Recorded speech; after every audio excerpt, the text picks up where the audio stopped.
जय गुरुदेवाय नमः। जय राधे श्याम की। आज हम आपको सुख सागर से 9वें स्कंद का दूसरा अध्याय सुनाएंगे। व्यवस्थ मनु के इक्ष्वाकु आदि 10 पुत्रों की उत्पत्ति और उनमें शाददेव के पुत्र पुरुष की कथा वर्णन। श्री सुखदेव जी बोले, हे राजा परीक्षित, जब महाराज सुमन वन को चले गए तब व्यवस्थ मनु यमुना नदी के तट पर पुत्र प्राप्ति के लिए 100 वर्ष तक तपस्या करते रहे। उस समय में उन्होंने पुत्र की अभिलाषा से श्री भगवान विष्णु जी की बड़ी सेवा की। तब मनु की उस सेवा से संतुष्ट होकर श्री विष्णु जी ने उन्हीं के तुल्य इक्ष्वाकु आदि 10 पुत्र प्रदान किए। उन पुत्रों में पृषद सबसे छोटा था, इससे उसकी बुद्धि भी बड़ी मंद थी।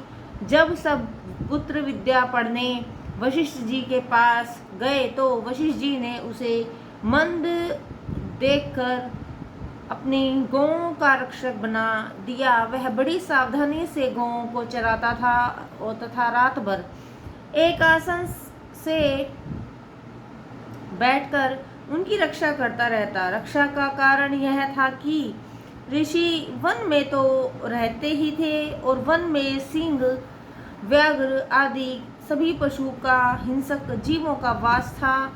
उससे वह कुशद अपने हाथ में तलवार लेकर प्रति क्षण गौओं की रखवाली में तत्पर रहता था। एक दिन रात्रि में वर्षा हो रही थी कि उस अंधकार में एक व्याघ्र गौ में घुस आया। सोती हुई गौएं डरकर उठ खड़ी हुई इधर उधर भागने लगी।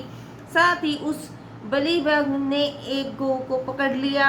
वह भय और कष्ट से महाव्याकुल होकर चिल्लाने लगी। तब उसी चिल्लाहट को सुनकर वृषभ दौड़ पड़े। अतीव वर्षा के कारण घोर अंधकार छाया हुआ था। तारागण में छिपे थे। इसमें कौन गाय है और कौन व्याघ्र है, यह न देखकर वृषभ ने उस गौ को ही बाघ समझकर बड़े वेग से एक ऐसी तलवार मारी कि उसका सिर कट गया। सिर कटने से वह व्याघ्र डरकर रुधिर उगलता हुआ गौओं के झुंड से भाग गया। गौएं शांत हो गई। उस रात में वृषभ ने सोचा, वाह, मैंने एक व्याघ्र को मार डाला। इस प्रसन्नता में वह रात भर पड़ा रहा।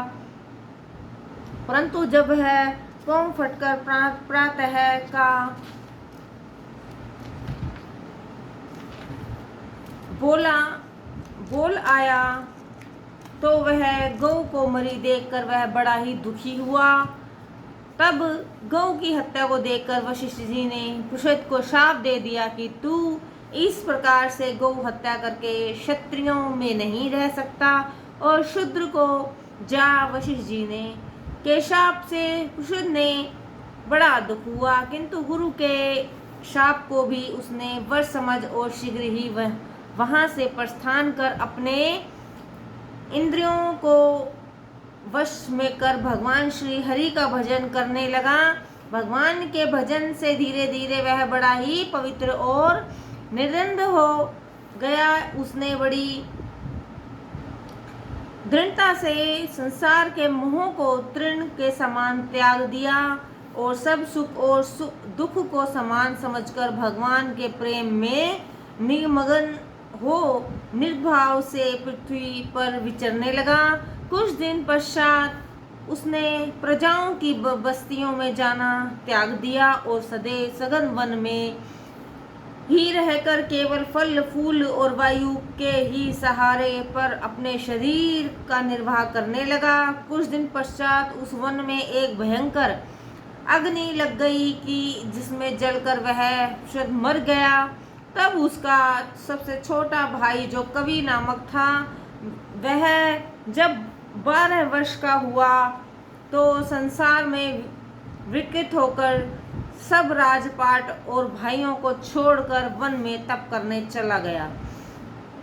वहां जाकर उसने बड़ा ही कठिन तप किया और इस पर वह कुछ ही दिनों में भगवान की श्री चरणों में जा लगा।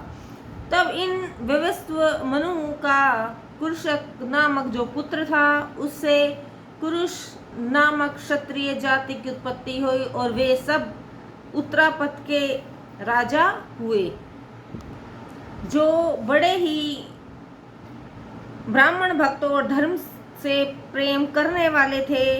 फिर मनु के पांचवें पुत्र धृष्ट ने धृत नाम के और अन्य क्षत्रिय उत्पन्न हुए, जिनका आचरण श्रेष्ठ होने के कारण वे ब्राह्मण तत्व को प्राप्त हुए।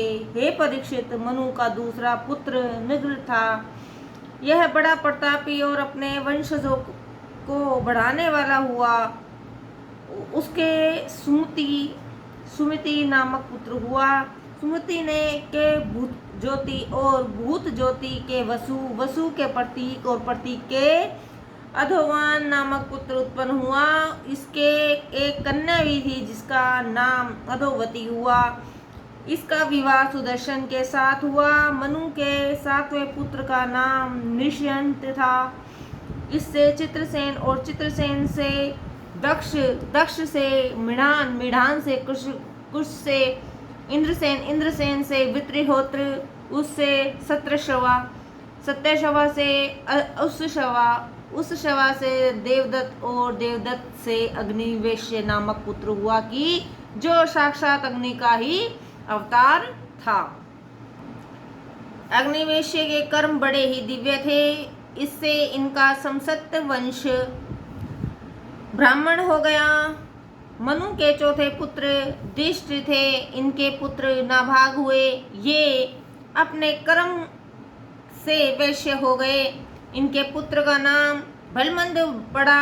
फिर बलमंद के वत्सप्रीति और वत्सप्रीति के प्रांशु से के प्रमति भलमंद के वत्सप्रीति और वत्सप्रीति के प्रांशु के प्रामति के खनित्र के चक्षुष के विविशति के रंभ के परम धार्मिक खनि नेत्र और खनि नेत्र के करण नाम का पुत्र उत्पन्न हुआ।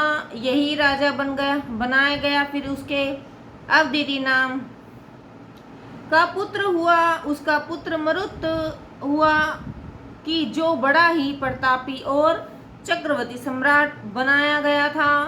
उस महाप्रतापी राजा से अंगिरा ऋषि के पुत्र स्वतः ऋषि ने बड़ा भारी यज्ञ कराया था। मरुत ने यज्ञ के समान आज तक किसी का भी वैसा यज्ञ नहीं हुआ।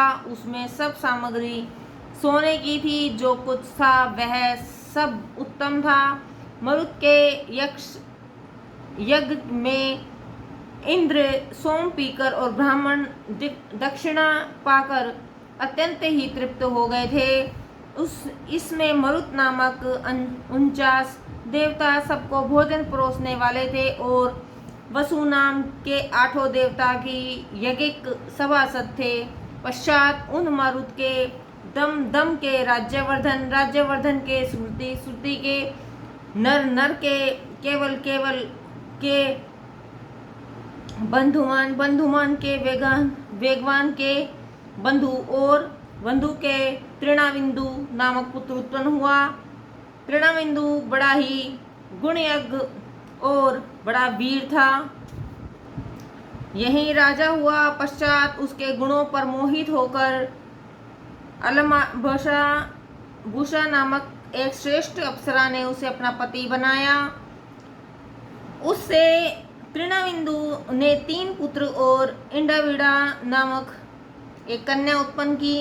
इसी इंडवीड़ा नामक कन्या से ऋषमुनि ने कुबेर नाम का पुत्र उत्पन्न किया तथा उसके इंडवीड़ा के जो विशाल शून्य बंधु और धूमकेतु नामक के 3 पुत्र थे।